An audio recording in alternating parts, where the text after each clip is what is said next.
everyone, this is Maki. Have you ever heard the term Kagayaki UT? It's a kind of colorwazy born among Japanese fans. Kagayaki means shining. UT holds the meaning of shooting. In English, it would be shining shoot. This term was born from the opening sequence of Mobile Suit Gundam the 8th List Team. The title of the opening theme song for this work is Aroshi no Nekadi Kage 8, which translates to Shining in the Storm. It originated from a scene that appears only for a moment in this opening sequence. Let's take a moment to look at the image as well. How did you feel about it? The term Kagayaki UT was born from a misunderstanding by the fans and has become semi-official as the production company adopted it. In fact, even now, there are cases where it becomes a matter of debate. I find this origin story quite interesting. When seeing the fading scene, many might have felt as follows. A shield thrust into the ground is used for stability and to reduce recoil when firing. In the real world of firearms, there exist support devices called bipods with 2 legs. And the shield of the ground-type Gundam, which is shooting here, is characterized by protrusions that can be used as striking weapons. Let's take another good look. How did you feel? Doesn't the shield seem to be positioned closer to the front than the shooting Gundam? That's right! Upon careful observation, you can understand that the shield and the cannon are not connected. The ground-type Gundam's shield is designed for a mobile suit intended for combating places like Earth, where there is gravity, and in confined spaces like jungles. For this reason, the shield is made small. You can understand that the shining shield is actually not being executed. However, many fans misunderstood it as placing the cannon on top of the shield. In this context, the shining shield was executed in a game called G Generation. This game is produced by a company that holds the rights to the Gundam series.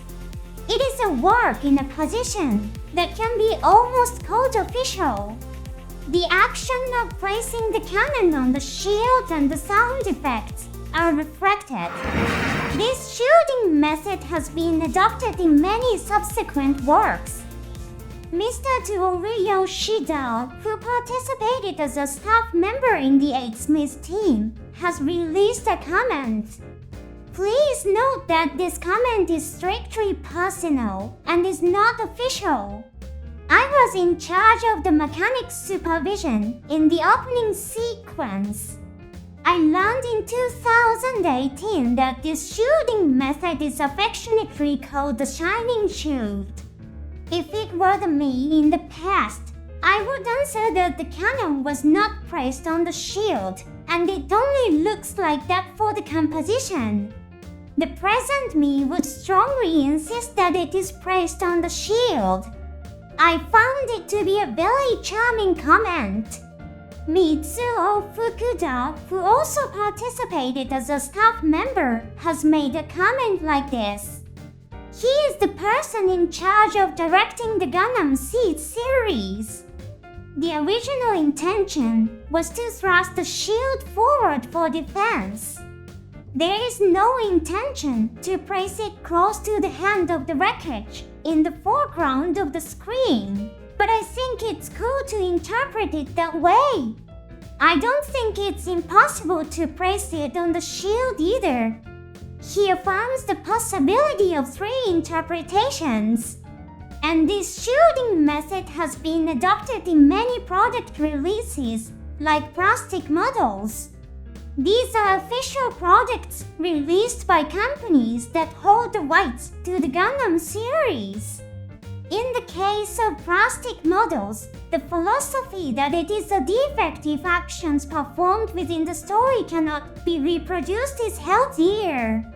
The shining chute is often incorporated into packaging and the like to showcase the range of motion of the plastic model. In a deformed form, this shooting method can be replicated while standing. However, if it is in the same head-to-body ratio as depicted in the animation, it is difficult to reproduce without bending the knees. In many products, the posture is reproduced in an even state. The official companies are aware that multiple interpretations exist.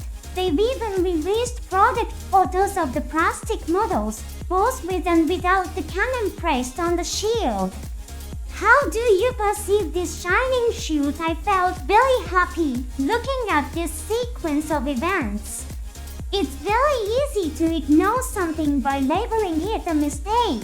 However, I think the attitude of companies striving to realize this interpretation, which naturally bubbled up among fans, using their own technology is something truly admirable.